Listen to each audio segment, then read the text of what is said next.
할렐루야.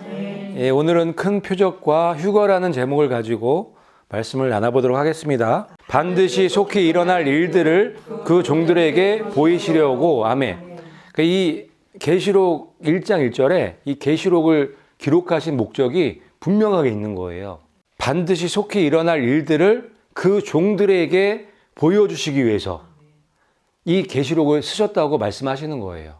근데 여기에서 우리가 주목해야 될 말씀은 반드시 속히 일어날 일들을 그 종들에게 보여주시는 게 목적인 거예요. 그러면 속히 일어나는 일이 어떤 일들일까? 계시록 전체적인 내용이겠죠. 계시록 이제 이 1장부터 22장까지 내용이 앞으로 반드시 속히 일어날 일이겠죠. 속히 일어난다는 얘기는 급박한 거죠. 신속하게 일어나는 거란 말이에요. 그래서 여기 그 종들, 이 종들은 어떤 종들일까요? 이 종들이요, 종들도 여러 가지 종류가 있어요. 그리고 시대별로 종들이 다 있죠. 그래서 여기에서 말씀하시는 이 종들을 우리가 어떤 종들을 얘기하는지를 우리가 이해할 필요가 있는 거예요. 그래서 여기 그 종들 앞에 이렇게 넣어보면 좋을 것 같아요. 마지막 시대의 종들에게. 그러니까 반드시 속히 일어날 일들을 마지막 시대의 종들에게 보여주시려고 계시록을 기록한 거예요. 그렇게 해야 이 말씀이 확실하게 이해가 돼요. 왜냐하면 2000년 전에 1000년 전에 종들은 이 말씀이 이해가 안 되죠.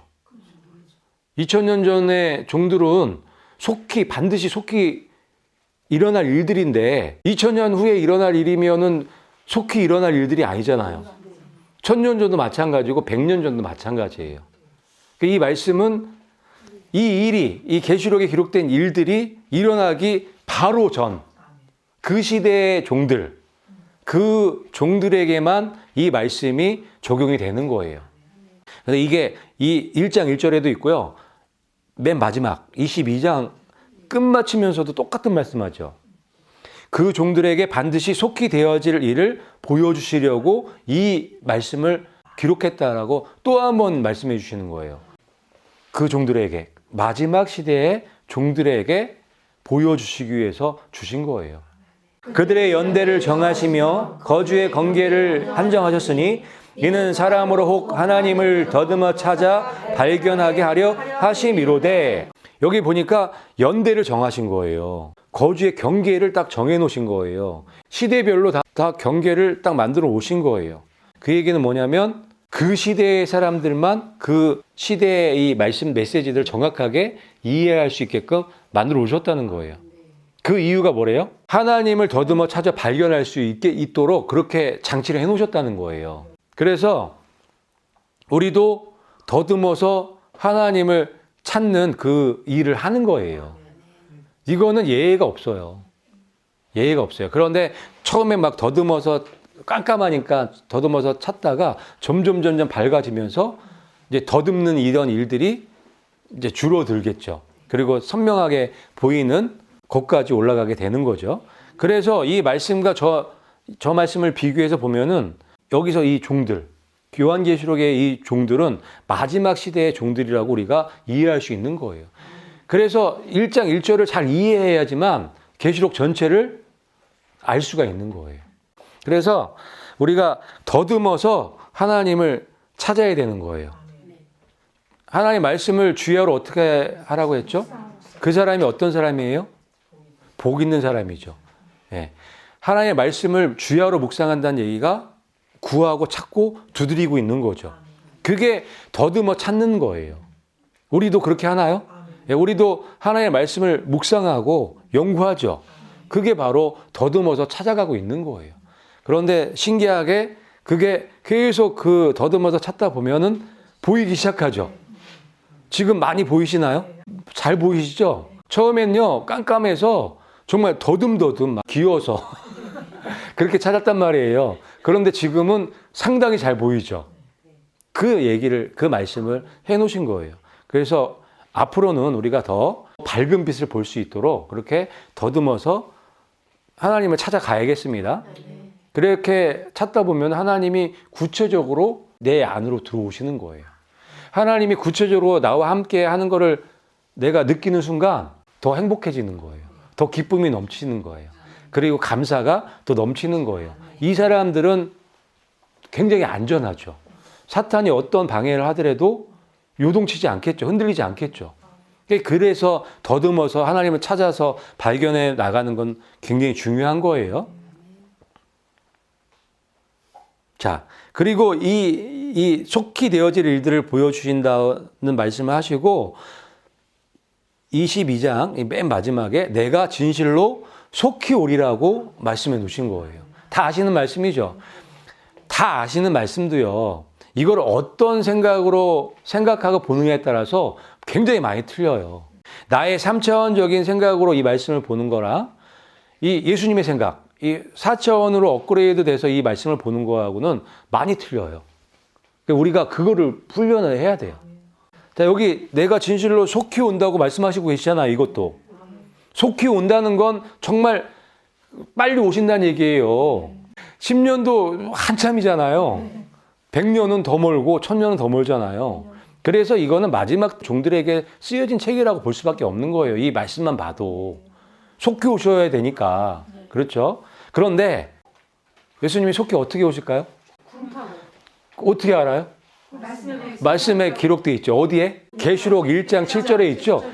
그가 구름을 타고 오시리라. 이 여기서 22장 20절에 내가 속히 온다는 말씀은 구름 타고 속히 오신다는 말씀이에요. 그런데 계시록에 구름만 타고 오시나요? 계시록 19장에 보면은 말도 타고 오시죠. 2번 오신단 말이에요. 이걸 우리가 이해할 필요가 있는 거예요. 그러면 왜 예수님께서 2번 오실까? 이런 것도 우리가 하나씩 이해할 수 있게 되는 거예요. 그런 개념을 가지고 계시록 말씀을 보기 시작하셔야 돼요. 그래야 계시록이 선명하게 보이는 거예요. 구름을 타고 오시는 거예요. 구름 속으로 끌어올려 공중에서 주를 영접하게 하시리라. 아멘. 이 말씀하고 또 바로 연결돼 있죠. 여기서 구름 속으로 끌어올려서 공중에서 예수님을 만나는 거예요. 이게 휴거 사건이죠. 계시록에 휴거 이야기가 나오나요, 안 나오나요? 계시록은 휴거의 책이라고 보시면 돼요. 그런데 많은 분들이 휴거라는 단어가 없다고 성경에 휴거가 어딨냐? 정말 무식한 얘기죠. 성경은요, 휴거의 말씀이에요. 그 중에서 계시록은요, 휴거의 말씀들로 가득 차 있어요. 넘쳐난단 말이에요. 그래서 계시록을 휴거의 책이라고 하는 거예요. 어쨌든 구름 속으로 끌어올려가는 그 사건이 휴거인 거예요. 하나님의 나팔 소리, 천사장의 호령 소리와 함께 구름 타고 오신다는 거죠. 예수님이 구름 타고 오시는 이 스케일은요, 우리가 생각하는 그 스케일 그 이상이에요. 어마어마한 예수님과 그 천사들 무리가 오는 거예요. 거기에 우리가 끌어올려 들림받아서 올라가는 거예요.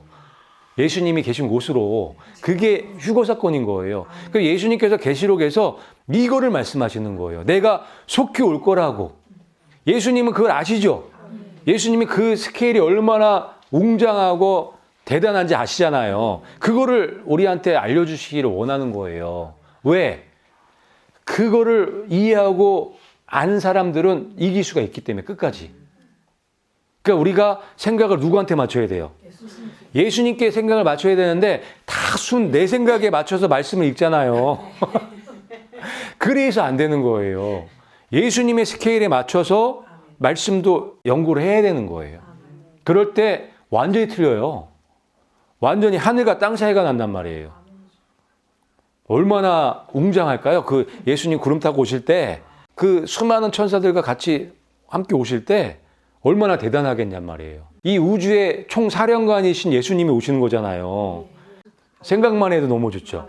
그런 일들이 있을 거라고 지금 기록해 놓으신 거예요.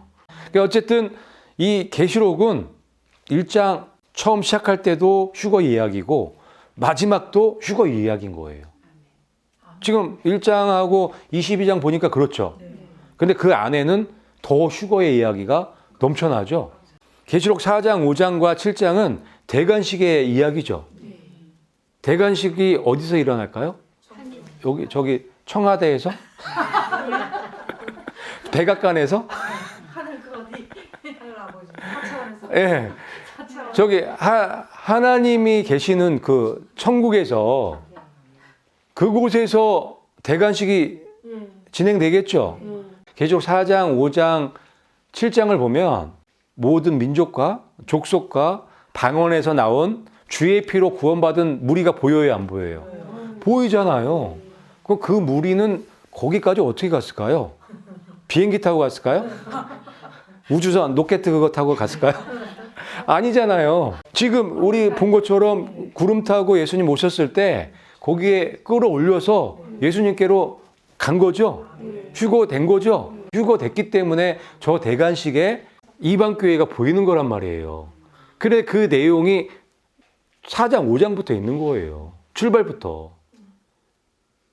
그리고 나서 예수님께서 봉인된 그 7인을 뛰시기 시작하시는 거죠.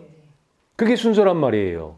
그래서 우리가 확실하게 알 수 있는 건 휴거가 있고 대관식이 진행이 되고 성대 기도죠. 우리의 기도를 예수님께 드리면 그 기도를 받으시고 그 다음부터 인이 띄어지기 시작한다. 그래서 4장, 5장, 7장 이 대관식 이야기는 휴거 이야기인 거예요. 휴거 이야기. 그 다음에 12장. 12장은 뭐 이거는 누가 봐도 휴거 이야기고 큰 표적이 나타나고 그 아이가 채여서 올라가죠. 그래서 하늘에서 찬양하고 있는 그 이야기잖아요. 그 뭐 누가 봐도 휴거 이야기죠. 12장. 그리고 14장. 14만 4천 명. 이스라엘을 대표하는 14만 4천 명이 하늘에 올라가 있나요? 하늘에 올라가서 찬양하고 있죠. 그럼 14장도 휴거 이야기네요. 그렇죠? 그리고 15장도 휴거 이야기죠. 거기 보면은 15장에 짐승의 표 환란을 이긴 자들, 불 섞인 유리바다 위에서 찬양하는 어떻게 올라왔어요? 휴거돼서. 휴거 이야기예요. 15장도. 이 계시록이 전반적으로 다 휴거 이야기예요. 그리고 19장에 휴거 이야기 또 나오죠. 거기 보면요. 19장 1절에 보면은 엄청 많은 사람들이 찬양하는 모습이 나와요. 그리고 그 사람들이 세마포 옷을 받죠. 혼인잔치에 참석하는 내용이 19장이에요. 그래서 그 혼인잔치를 마치고 예수님 백마 타고 오실 때 따라서 뒤따라오는 거죠. 그게 19장이에요. 환란이 끝난 다음에 휴거가 있다면 이 수많은 사람들은 다 어떻게 하늘에 올라가 있는 거예요. 말이 안 되잖아요.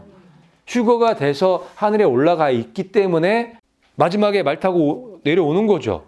그래서 계시록은 휴거의 이야기인 거예요. 1장부터 22장까지 계속 그 하늘에 휴거된 사람들의 이야기가 계속 나오는 거예요. 그러니까 이 계시록은 참 놀라운 책인 거예요. 기쁨의 책인 거예요. 우리에게 휴거의 책이니까. 그런 관점으로 계시록을 읽으면 계시록이 참 우리들한테 위로를 많이 주는 그런 책이죠. 대관식은 언제 있어야 되는 거예요? 그러니까 대관식이 인이 띄어지기 전이에요, 후예요? 전이요. 인 띄어지기 전에 대관식이 먼저 있어야 되는 거죠. 대관식에서 예수님이 그 7인 봉인된 거를 받으시니까. 근데 많은 분들이 2000년 전에 그걸 받아서 뛰기 시작했대요. 말이 돼요, 안 돼요? 그럼 2000년 전에 대관식을 했다는 얘기인데 여러분 대관식 참석해 본 적 있어요? 우리는 탈락한 건가요? 말이 안 되는 거예요. 그렇죠? 대관식은 아직 이루어지지도 뭐 않았죠. 대관식은 맨 마지막 때 그 이방교회가 휴거돼서 올라가야 대관식이 진행이 되는 거예요. 그래서 대관식은 휴거가 있고 나서 진행이 된다는 걸 우리가 알 수 있는 거예요. 같은 맥락인데 7인을 띄려면 먼저 휴거가 있어야 돼요. 그리고 대관식이 진행이 돼야 돼요. 그리고 예수님께서 그 7인 봉인된 그 책을, 그 두루마리를 하나님께 받으셔야 돼요. 그 다음에 인뛰기 시작하는 거예요. 이 순서가 정확한 거예요. 휴거 다음에 대관식이 있고 거기에 예수님께서 7 봉인된 두루마리를 취하시고 그 다음에 성도들의 기도가 올라가고 그 다음에 인이 띄어지기 시작하는 거예요. 그 다음에 또 하나 질문. 공중휴거는 언제 일어날까? 그러니까 인이 띄어지기 전에 공중휴거가 있을 것인지 아니면 인 다 띄어지고 나팔 다 불려지고 7대접 다 쏟아지고 나서 휴거가 있을 건지 그거를 물어보는 거예요. 띄어지기 전에. 그런데 많은 분들이요. 대접까지 다 부어지고 그 다음에 휴거가 된다고 믿으신단 말이에요. 그래서 제가 조금 자세하게 이 부분을 설명을 드리는 거예요. 공중휴거는 인 띄어지기 전에, 대관식 전에 공중휴거가 있어야죠. 저 수많은 사람들이 하늘에 올라간 그런 사건이 있어야지만 대관식도 있고 인도 뛸 수 있는 조건을 충족해 주는 거잖아요. 그래서 우리가 말씀을 조금만 자세하게 보면은 공중휴거가 언제 일어날지를 자세하게 알 수 있게 되는 거예요. 만약에 이게 이 나팔 대접까지 다 부어진 다음에 그 다음에 휴거가 있다면 그러면 환란이 다 끝난 다음에 휴거가 됐어요. 올라갔어요. 대관식 하죠.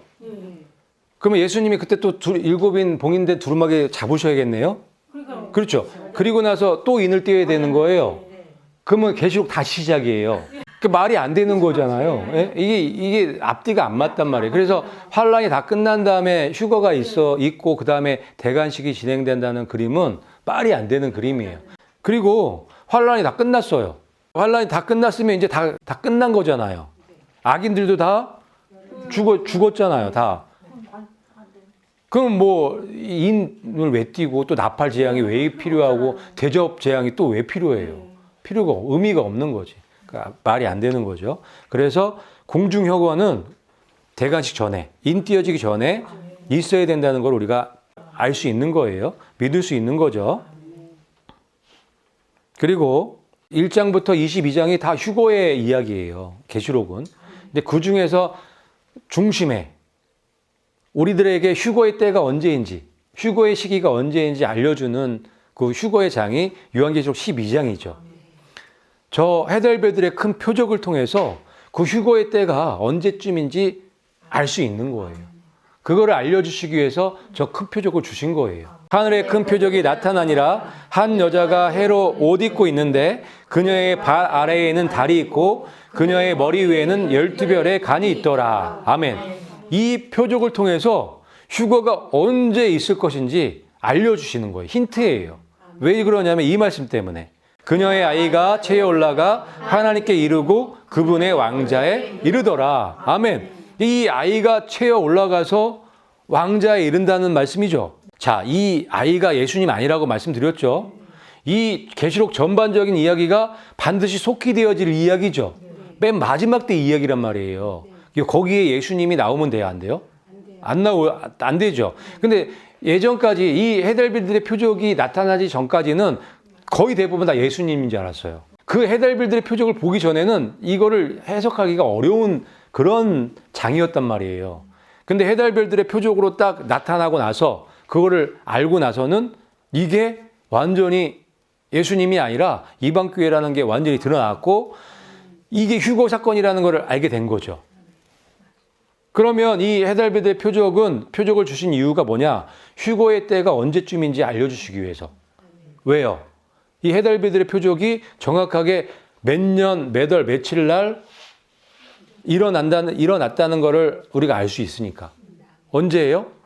2017년 9월 23일 날. 저 말씀을 완전히 성취했죠.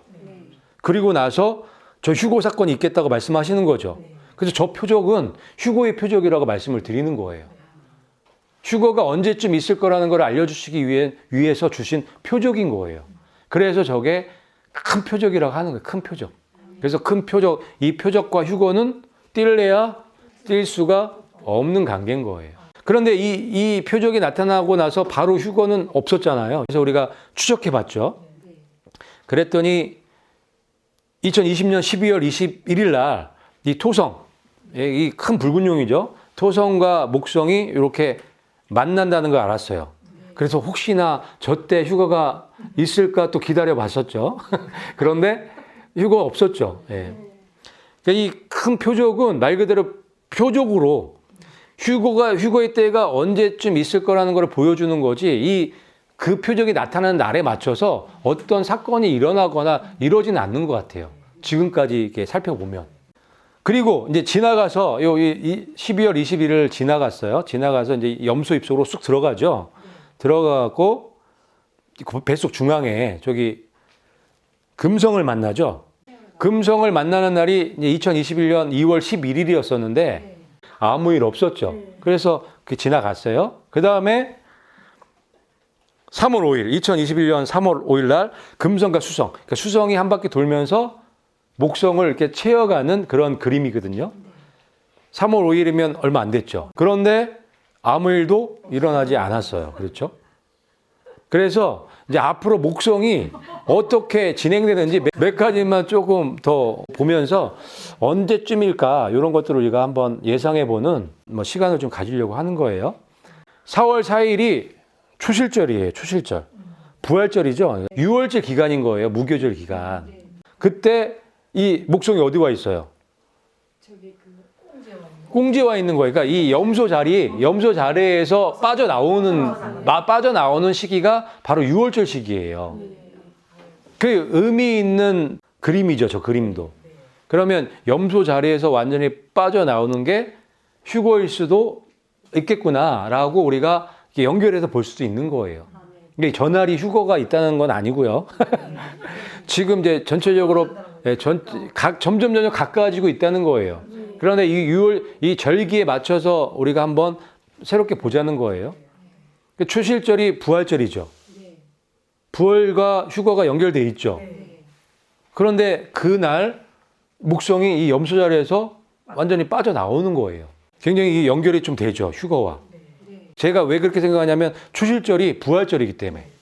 부활절과 휴거는 연관성이 있기 때문에 저 날을 한번 우리가 주목해 볼 필요 있고, 그 다음에 절기가 뭐예요? 오순절이죠. 오순절날은요, 완전히 이제 빠져나가요. 완전히 빠져나가서 저희 물병자리 거의 가운데 들어가 있어요. 그런데 참 재밌는 건 얘 목성이요, 다시 염소 자리로 가는 거예요. 오순절 여기 물병자리까지 이만큼 왔다가 다시 백하는 거예요. 다시 백해 갖고 이 염소 자리에 꼬리 부분에 들어갔다가 다시 나오는 거예요. 그런데 그 들어가고 나오는 그 시점이 나팔절 그 시점하고 똑같아요. 나팔절. 그러니까 지금 저 목성이 위치해 있는 자리가 초실절 때와 6월절 그 기간이죠. 그때하고 나팔절 기간하고 같다는 거예요. 그래서 제가 이 별 움직이를 보면서 이게 이 별이 완전히 빠져나가는 거 같다가 다시 돌아왔는데 돌아왔고 다시 들어가는 그 시점이 나팔절과 연결이 되어 있는 거예요. 그래서 제 처음에 이거 보면서 초실절이 유력할 수도 있겠구나 그런 생각을 했었는데, 다시 얘가 갔다가 백하는 바람에 다시 나팔절이 굉장히 유력해 보이는 거예요. 처음부터 저희는 나팔절이었잖아요. 나팔절이 휴거의 절기라고 우리는 그렇게 배웠고 그렇게 알고 있잖아요. 그리고 이제 이 3년 플러스 1년이라는 시간을 더 주셨잖아요. 그러면 1년의 마지막 점을 찍는 것이 나팔절이란 말이에요. 그래서 다시 한번 나팔절을 주목할 수밖에 없는 그런 그림인 거예요. 그래서 지금 이제 쭉 6가지를 본 거예요. 이렇게 진행 상황을, 목성의 이 움직임을 쭉 보면서 휴거의 때를 우리가 이렇게 그려보는 거예요. 살펴보니까 휴거가 언제쯤 있겠구나라는 그런 생각들을 좀 하실 수 있겠죠. 어쨌든 이렇게 2017년 9월 23일 날 나타났던 그 표적을 통해서 휴거의 시점을 이렇게 전체적으로 한번 본 거예요. 보면서 정말 이제 예수님께서 구름 타고 속히 오실 그 그림을 상상해 보시라고, 그려 보시라고 말씀을 드렸어요. 그들의 연대를 정하시며 거주의 경계를 한정하셨으니 이는 사람으로 혹 하나님을 더듬어 찾아 발견하게 하려 하심이로다. 아멘. 저희 영원한 복음이 지금까지 했던 게 이걸 한 거예요. 그래서 우리가 항상 깨어서 기도로 하나님을 더듬어서 찾고, 하나님의 말씀, 특별히 예언의 말씀을 연구함으로 더듬어서 하나님을 찾아가는 거예요. 이렇게 별자리를 또 더듬어서 또 하나님을 찾아가는 거란 말이에요. 그래서 우리가 정말 예수님을 확실하게 알고 예수님을 만날 때까지 더 열심히 찾는 예수님의 신부들이 되시기를 예수 그리스도의 이름으로 축복합니다.